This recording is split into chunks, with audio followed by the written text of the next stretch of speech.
Wavy, I'm smiling like money. Was in the back, now they say that I'm frontin'. I'm wavy, I feel like the ocean. Shout out them bitches that thought I was joking.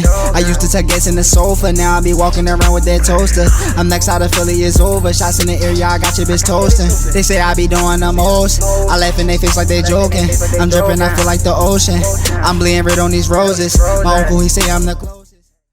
How you doing today, Mr. Samuel? I'm doing pretty well. How about yourself? I'm doing well. Okay, guys, we're here with Samuel Fleming today. Great athlete, just recently signed with North Ryan for baseball. And he's looking to go to the next level, man. How do you feel about that signing? It feels pretty good to get the monkey off the back, you know, always opening up to another opportunity. It's good to always have that relief and then that confidence to go ahead and feel like you can work towards something else, you know. Absolutely. Now, you know, this has been a crazy time, you know, going on right now with the coronavirus.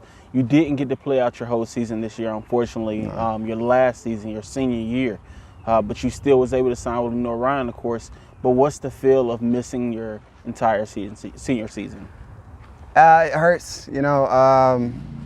I feel a lot of those things you can't really control. It's out of your control, but a lot of times it feels like, you know, in the off season, you're working towards that spring to kind of, you know, produce something in the times where you're playing in front of your friends and, you know, having those senior nights and those collective unity nights that you don't really get often as an underclassman. But it is kind of like a refreshing start, you know. I took it on the chin a little bit.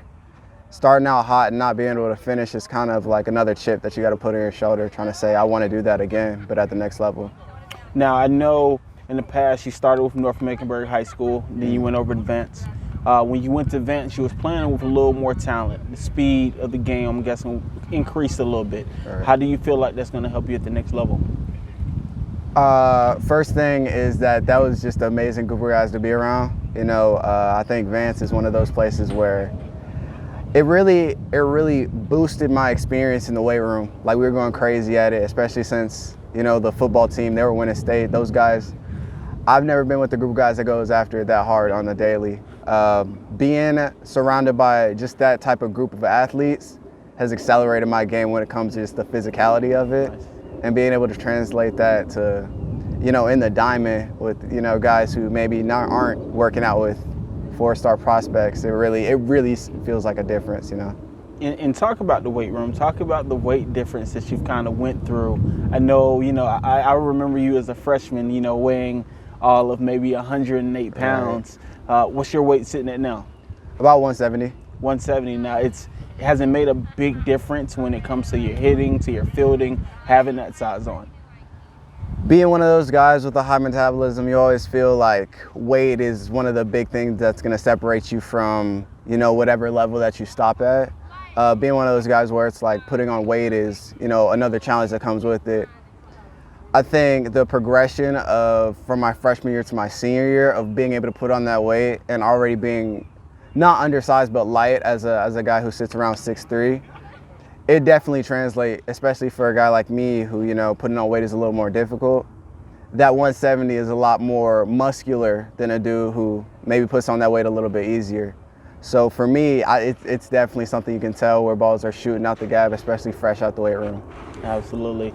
Now, I would be bothered not to speak on it a little bit. You know, we have Black Lives Matter going on right now, a lot of protesting and different things going on. Right. I know, you know, being younger, it might not affect you as much, but I'm sure it's having some effect on you. I think it was back in 2012 where you and your dad went down to Georgia to be with a couple of HBCU teams and do a little combine. Right. What was that experience being around a lot of black athletes who were trying to go to that next level? What did that do for you? Right.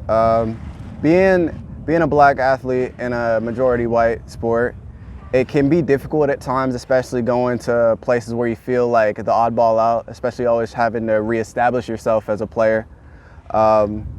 Being in an environment like that at a HBCU showcase where it's a bunch of guys going kind of through the same thing, always trying to find their spot, their niche, even if it isn't at an HBCU, being able to have that confidence of I'm a black athlete and I stand for more than just myself, and I've kind of been brought up in this community that I have to stand for, represent in the field.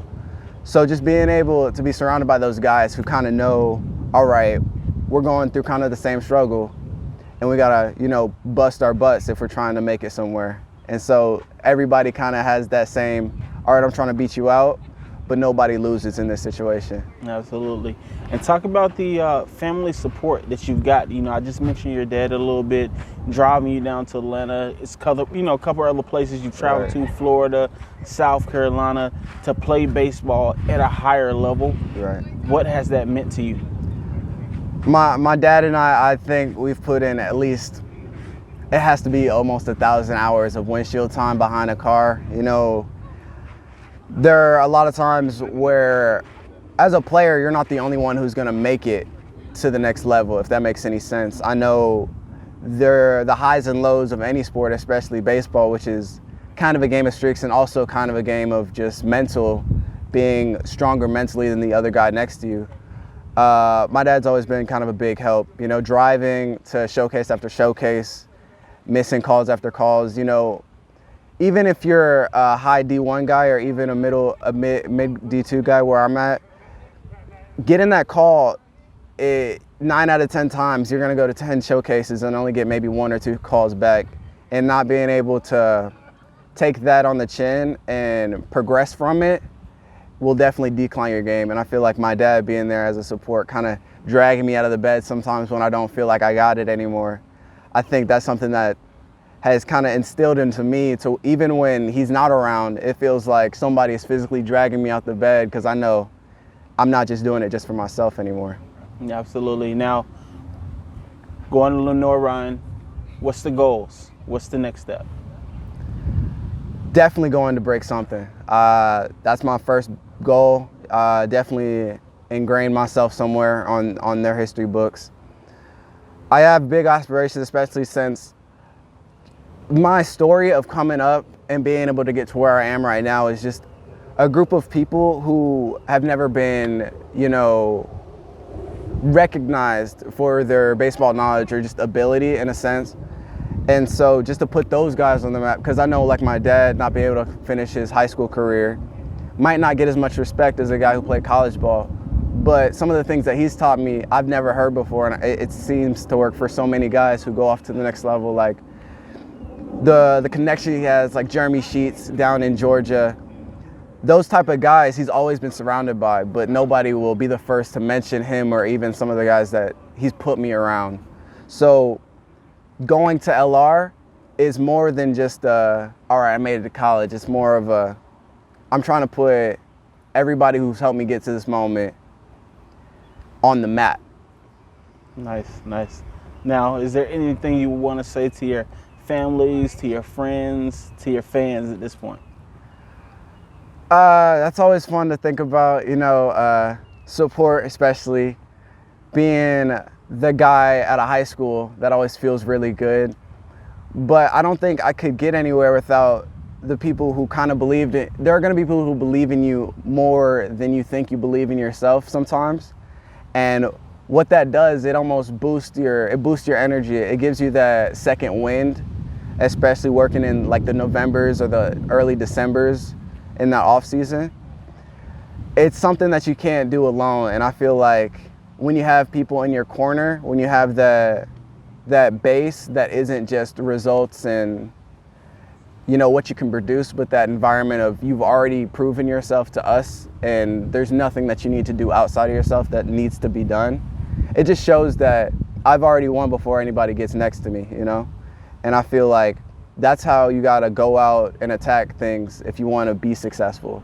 And I gotta say that I have so much love for every single one person who believed into me to get to this point.